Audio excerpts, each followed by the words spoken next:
Ang Dios nagtinguha alang sa kaayuhan sa tao, nga buot niya nga ihatag gayod ngadto kanila nga buot nga mamaayo. Mayong adlaw sa tanan. Kini na usab si Father Ayan.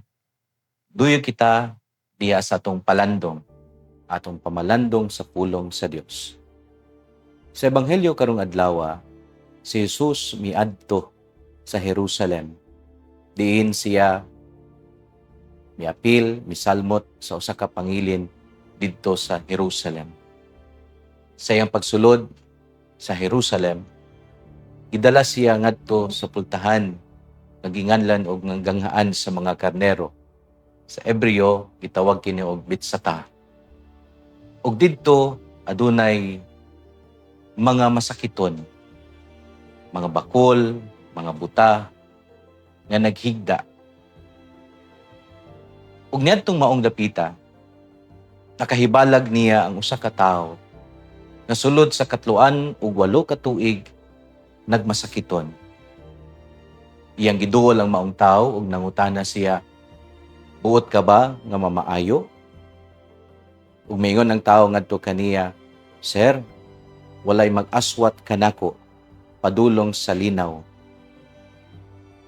Mga igsoon, tukmod sa dakong gugma ni Jesus, iyang giingnan ang tao.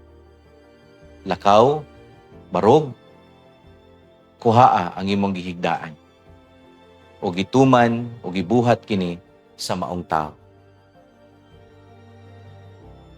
Dili lang ingon nga kini usa ka milagro nga gihimo ni Jesus ngadto sa maong tao, kundili kini nagpadayag lamang nga ang Dios kanunay nagtinguha alang sa kahupayan sa tao.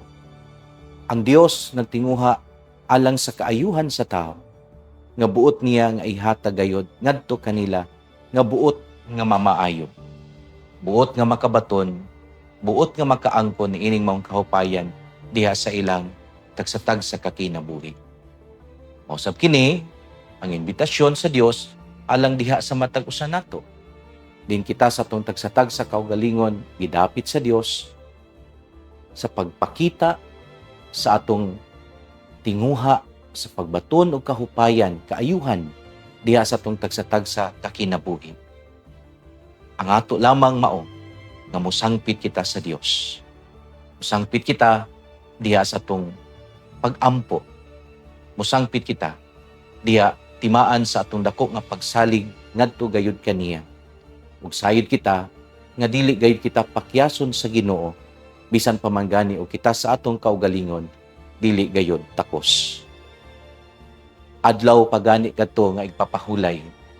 Apan alang sa Ginoo ang tumong ug katuyuan diha sa pag-alagad alang sa kaayuhan ug kahupayan sa tanan, wala magsukad sa husto nga panahon, kundili mugna sa dakong gugma nga buot sa Dios ipakita ngadto sa tao nga andam usab nga modawat kaniya, andam nga moangkon sa kahupayan, kaayuhan diha gayod, dili lang sa iyang lawasnon kundili sa iyang espirituhanon usab nga balatian. Amen.